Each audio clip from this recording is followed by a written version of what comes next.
Military members are taxed just like civilians, guys.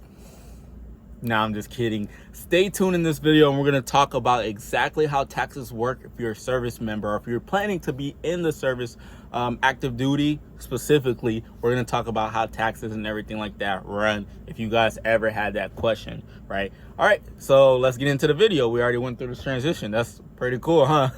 All right, so when it comes to taxes for military members, they're pretty much going to be like civilian, but that's when it comes to federal, right? When you're getting taxed federal, everybody gets taxed. If you're a W-2 worker, which we are going to be considered W-2 workers, they're gonna take income tax first. Uncle Sam is always gonna take their money, no matter if you're in the service or not. That's federal though, right?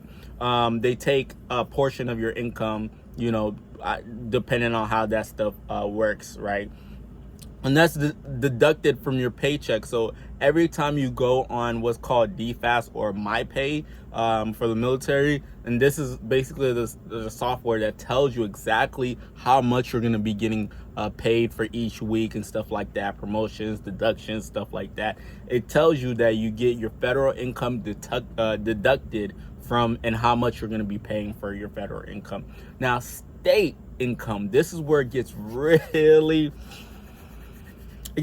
sweet for military members, especially if you're active duty, right? Your state, you get taxed depending on which state is your home of record. Now, what do I mean by state, or what is home of record, right?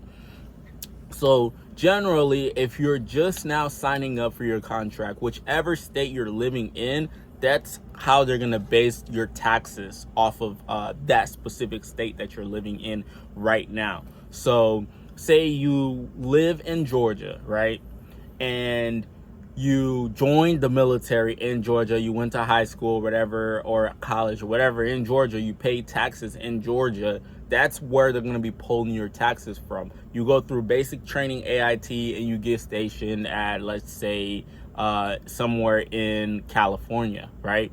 So they're not going to be pulling, and California has pretty high taxes, state taxes, right? They're not going to be pulling taxes from your income based off of the tax rate or the tax structure from California. They're going to be pulling it from Georgia. So for example, a better example would have been like Florida, right? Florida, we all know that Florida has zero state personal income tax, right? So, and that's great, because they would be pulling your state income tax from your state of Florida. And if you're living in California, you're literally getting pulled zero, because it's zero in that state. So you can live in that state and still be getting zero income tax. You're not going to be pulling it from California. If does that kind of make sense, guys? Right. So the next thing we're going to be talking about is how could you go about basically getting zero personal income state income tax, right?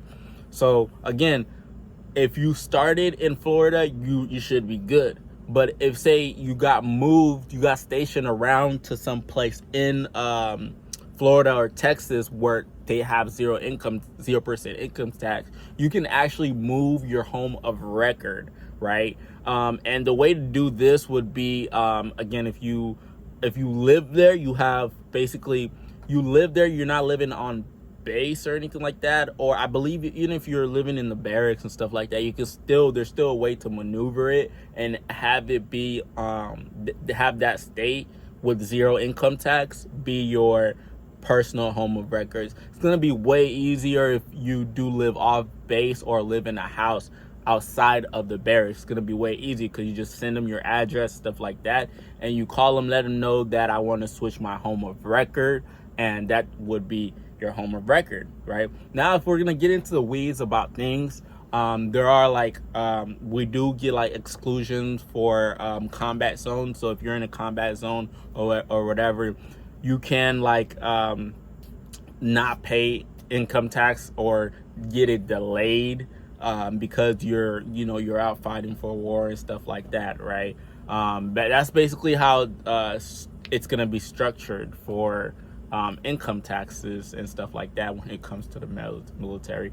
You do get like credits and deductions just like just like civilians. They get credits and deductions if you go to school or if you're doing anything like that. You get the same benefits. So it goes basically, it's gonna be about, you know, the same situation. It's just that little perk that you get. If you guys want to see any other videos about military and like the background of things and how things work, you know, go ahead and shoot that in the comment section below. Let me